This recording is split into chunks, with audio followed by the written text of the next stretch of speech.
They built an empire together. One garage became Amazon. 25 years of marriage, 4 children, one historic divorce. And when it ended, she walked away with $38 billion, making her the 3rd richest woman on Earth overnight.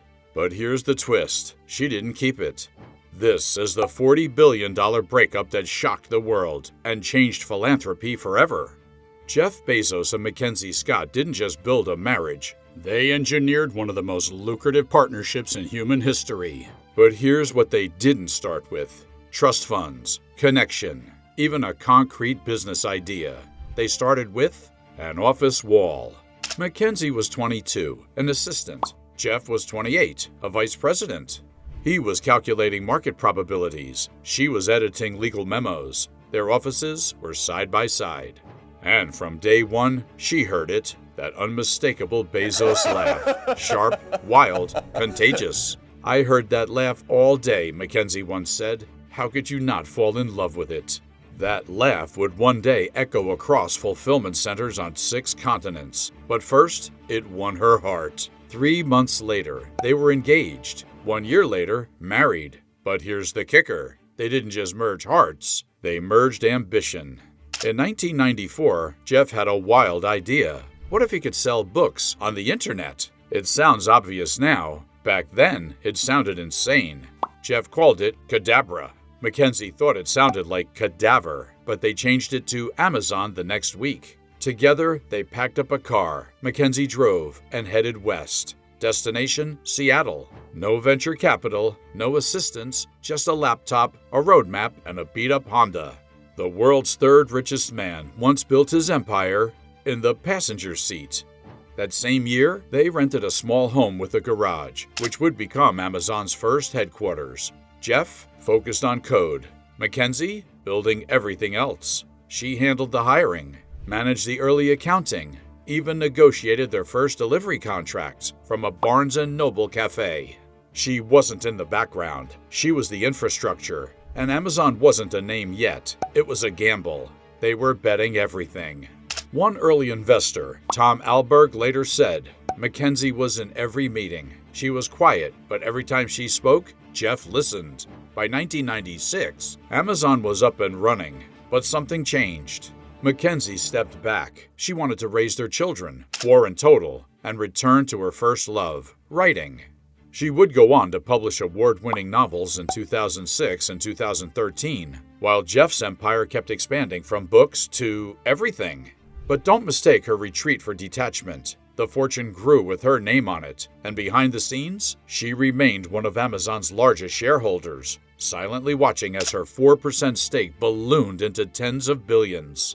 So what went wrong? How does a couple that built everything end up dividing $40 billion in court? The answer starts with one photo. January 2019. The National Enquirer drops a bombshell. Leaked texts, private jet trips, secret messages between Jeff Bezos and another woman, Lauren Sanchez. One of the richest men in the world was exposed. And just days later on Twitter, Jeff and Mackenzie announced their divorce. They kept it civil. Cherished friends, they said. Grateful for the past, excited for what comes next. But behind those smiles, a firestorm of lawyers, asset divisions, and public scrutiny was already igniting. This wasn't a marriage ending. It was the largest divorce settlement the world had ever seen. And the most shocking part? She didn't ask for half. What she did take would make her one of the richest women in history, overnight. Next, what exactly did Mackenzie walk away with? And how did she flip a $38 billion fortune into one of the most radical acts of giving the world has ever seen? $38 billion. That's how much it cost Jeff Bezos to end a marriage. And that's just what was on paper. In April of 2019, the most valuable company on Earth became the centerpiece of the most expensive divorce settlement in modern history. But here's what most people don't realize. This wasn't just a split of finances, it was a reshuffling of global power, a redefinition of wealth, and a launchpad for 2 very different legacies. Washington state's community property laws meant everything acquired during the marriage was on the table, unless otherwise protected by a prenup. And Jeff Bezos, he didn't have one. Instead, the pair negotiated privately. No courtroom drama, no media circus, just one press release. After a long period of loving exploration and trial separation, we have decided to divorce and continue our shared lives as friends. The real decisions, though, they happen behind closed doors, with lawyers, bankers, and asset managers parsing through billions. Did you know Jeff Bezos gave Mackenzie $19.7 million worth of Amazon shares, worth $35.6 billion at the time? But she voluntarily ceded voting control of those shares back to him. That meant Jeff retained power, even over the shares he no longer owned. It was less a split and more of a strategic pivot. He stayed king of the Amazon empire. She became one of the richest women alive, overnight. As part of the settlement, Mackenzie took full ownership of 2 multi-million-dollar homes in Beverly Hills. Combined value, around $55 million. Jeff Bezos kept the yachts, the jets, the compound in Miami, and a 127-meter super yacht named Kourou, built for $500 million, featuring 9 staterooms, jacuzzis, its own pool, and a companion yacht with a helipad. At one point, the yacht was too big to sail under a Dutch bridge, so they considered dismantling the bridge for it. That's the scale we're talking about. Mackenzie Scott didn't just walk away with a fortune, she rewrote the entire script for what a billionaire divorcee looks like. She signed the Giving Pledge, started yield giving, and launched one of the most aggressive philanthropic programs in modern history. Compare that to Jeff, who's announced big philanthropic plans but hasn't matched her speed or scale.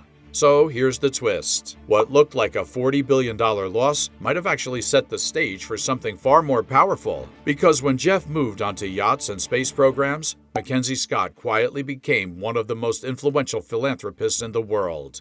And the way she gives is shaking up billionaires globally. While Mackenzie walked away from the company's day-to-day, Jeff held tight. Post-divorce, he retained 12% of Amazon stock, full voting rights, Blue Origin, his space company, the Washington Post, his family office, and VC arms. Bezos did way more than merely retaining wealth, he retained command. And with the prenup he signed with his new wife, Lauren Sanchez, analysts says he's fortified that empire like a fortress. But while Bezos doubled down on power, legacy, and global image, Mackenzie Scott was rewriting what wealth can do. She could have vanished into gated compounds, could have bought islands, started space programs, or launched a luxury brand empire. But instead, Mackenzie Scott did something the world had never seen at this scale. She gave it away. $19 billion. Quietly, quickly, intentionally, with almost zero publicity. Her model? A philanthropic machine called yield giving. Not a brand, not a buzzword, just a simple idea. Give boldly and trust the people doing the work. And here's where it gets wild. She didn't build a massive foundation with 300 staff and 10 layers of paperwork. She kept it small, streamlined, operated more like a VC firm than a charity. No applications, no interviews, no pitch decks. She and her advisors quietly analyzed nonprofits behind the scenes, then dropped millions directly into their accounts, no strings attached. Did you know some groups got emails saying they were receiving $10 or $50 million and thought it was spam? She didn't ask for press. In fact, she actively avoided it. She declined interviews, didn't even attach her name to most announcements. Just one blog post every few months, quietly listing recipients like grocery items. By 2024, over 2,000 organizations across all 50 U.S. states and multiple countries had received grants. $436 million to Habitat for Humanity, $275 million to Planned Parenthood, $84.5 million to Girl Scouts, $122 million to Big Brothers and Big Sisters, $70 million to YMCA, $15 million to historically black colleges in a single day. She wasn't funding projects, she was strengthening ecosystems. While billionaire philanthropy often gets tangled in bureaucracy, Scott's giving style was something different. Speed, scale, simplicity. In one 2023 initiative, she opened the gates, literally. Yield Giving Open Call was an experiment in democratic giving. Over 6,000 nonprofits applied, 361 were selected, and a total of $640 million was dispersed, often to underfunded, overlooked groups no traditional fund would have touched. And she didn't just write checks, she transferred assets. Like her 2 Beverly Hills homes, worth $55 million, donated directly to the California Community Foundation. 90% of the proceeds went toward building affordable housing in LA. The rest? Immigrant integration programs. Think about that. While her ex-husband was sailing on a $50 million yacht with its own support yacht, Mackenzie was turning luxury real estate into city infrastructure. If that shift doesn't stop you in your tracks, maybe you're watching the wrong video. So hit like if more people need to see this kind of billionaire story. By mid-2024, Yield Giving had deployed over $19.3 billion.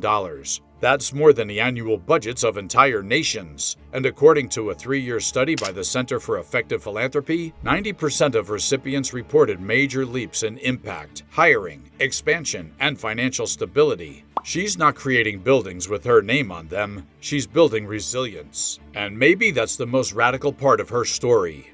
She never wanted the spotlight, she wanted change. And in doing so, she rewrote the playbook for what billionaire giving could look like. But while Mackenzie Scott was transforming billions into public good, Jeff Bezos was planning something else entirely.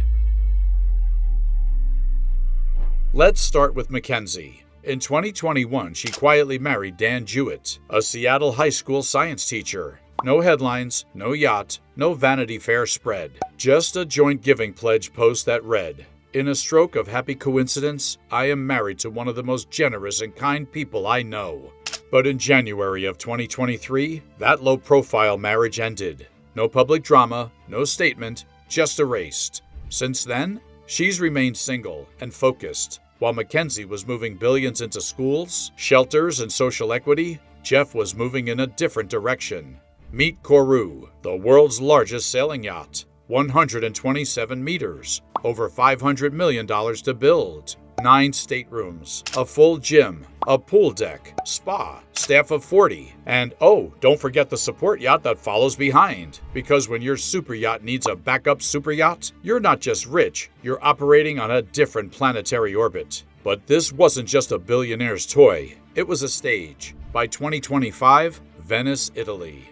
200 hand-picked guests, 90 private jets, 2 Murano glass factories on call, and 130-carat pink diamond, estimated between $3 and $6 million. Jeff Bezos had officially married Lauren Sanchez, and the price tag for the event, depending on who you ask, anywhere from $20 million to $56 million. Did you know that just airport logistics alone reportedly cost 48 million euros? Yes, just moving the guests around. It was less of a wedding and more of a royal coronation. Except this crown was paid for in Amazon stock, space rockets, and e-commerce dominance. And while Mackenzie Scott gave away homes, Jeff Bezos hosted his reception in a floating palace. And here's where the contrast hits hardest. She gave away $19 billion. He spent $500 million sailing through Europe. She moved out of Beverly Hills mansions. He docked off private islands. Now let's talk about that wedding in more detail. Because what happens when one of the richest men in the world throws his own royal event? With no nation, no crown, but unlimited capital. The ceremony was held in San Giorgio Maggiore, a Venetian church that dates back to the 1500s. Security swept the island 48 hours prior. A no-fly zone was established. Drone defense systems were installed. Media was banned. But still, the details leaked. Guest list: Oprah, Leo DiCaprio, Kim Kardashian, Bill Gates. Security cost: $13,500 per hour. Dress code: custom private labeled outfits made in Milan and Paris. Guest gifts: Murano glassware handcrafted over 14 months. Music: private orchestras and DJ sets imported from France and Ibiza. And after the vows, a private concert on Kourou, followed by a champagne brunch at a converted Venetian fortress. Then a foam party. Then a moonlight cruise through the Grand Canal. Meanwhile, Lauren Sanchez's wedding ring? A 30-carat pink diamond. Rare. Flawless. Estimated at $3 to $6 million alone.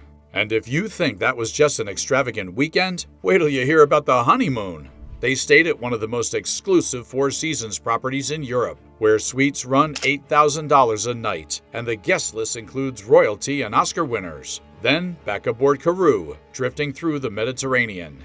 All of it powered by the wealth of Amazon and locked down by a multi-million-dollar prenup. Unlike his first marriage, Bezos had his lawyers build a bulletproof agreement.